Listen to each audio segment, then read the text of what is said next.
तर मसाजोग अन्नत्याग आंदोलनाचा आजचा दुसरा दिवस आहे आणि बजरंग सोनावणे आज आंदोलनाच्या ठिकाणी भेट देणारे सुरेश धस सुद्धा मुख्यमंत्र्यांना त्यांनी पत्र दिले।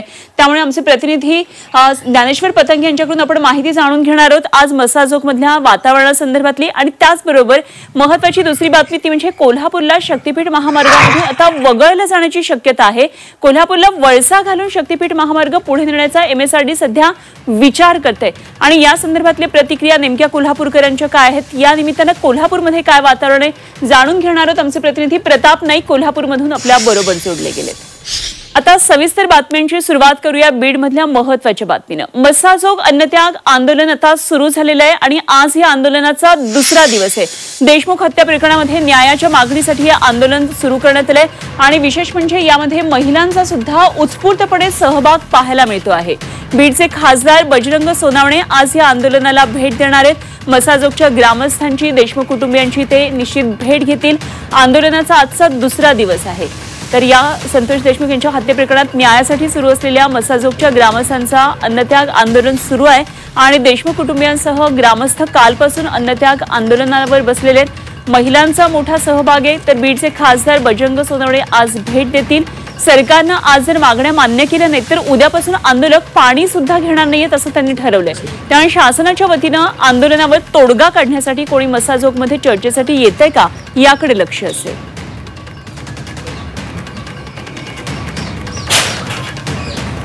तर अन्नत्याग आंदोलनाची दखल घ्या भाजप आमदार सुरेश धस यांनी मुख्यमंत्र्यांना अशा प्रकारचं पत्र लिहिलंय आणि धस यांच्या पत्राची त्यामुळे आता मुख्यमंत्री दखल घेणार का या पत्रामध्ये धस यांनी नेमकं काय लिहिलेलं आहे सरकारकडून कोणी चर्चेसाठी त्यामुळे आता येणार का हे सगळं बघणं महत्त्वाचं ठरणार आहे।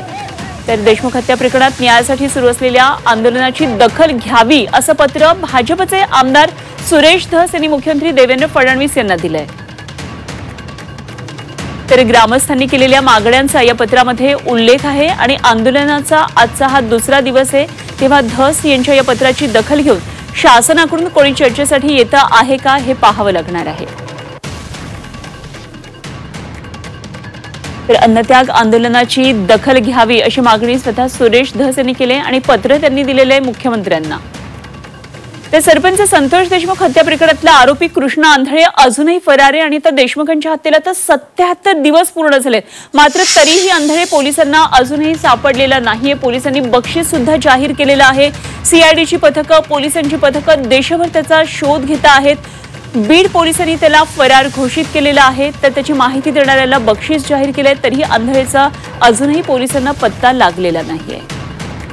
तर कृष्णा आंधळेला लवकरात लवकर पकडावं अशा प्रकारची या सर्व आंदोलनकर्त्यांची सुद्धा मागणी आहे। 77 दिवस आता झालेत अजूनही आंधळे फरार आहे।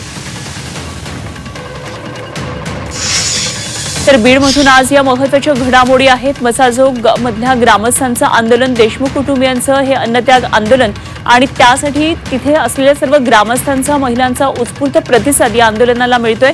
अन्नत्याग आंदोलन आहे तर उद्यापासून पाणी सुद्धा घेणार नाही जर या संदर्भातली दखल घेतली नाही तर असा सुद्धा पवित्रा घेतलेला आहे गावकऱ्यांनी। त्यामुळे शासनाकडून काही दखल घेतली जाते का हे पाहायचंय आणि या संदर्भात आणखी सविस्तर तपशील जाणून घेऊया। आमचे प्रतिनिधी ज्ञानेश्वर पतंगे आपल्याबरोबर थेट मसाजोग मधून जोडले गेलेत।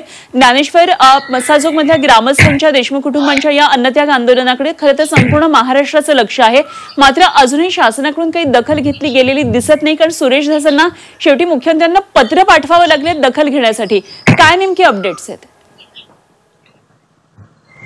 अनुपमा अगदी बरोबर आहे। सध्या मसाजोग मध्ये संतोष देशमुख यांच्या हत्येप्रकरणी न्याय मागण्यासाठी जे अन्नत्याग आंदोलन सुरू आहे त्या आंदोलनाचा आज अत्यंत महत्त्वाचा दिवस आहे कारण आंदोलकांनी 2 दिवसाचा अल्टिमेटम सरकारला दिला होता। 2 दिवसात आमच्या मागण्या मान्य करा नाही तर आज उद्यापासून ते पाणी देखील घेणार नाहीत असा त्यांनी इशारा दिल्याने आज हा मुदत ती खरं तर संध्याकाळी संपते आहे।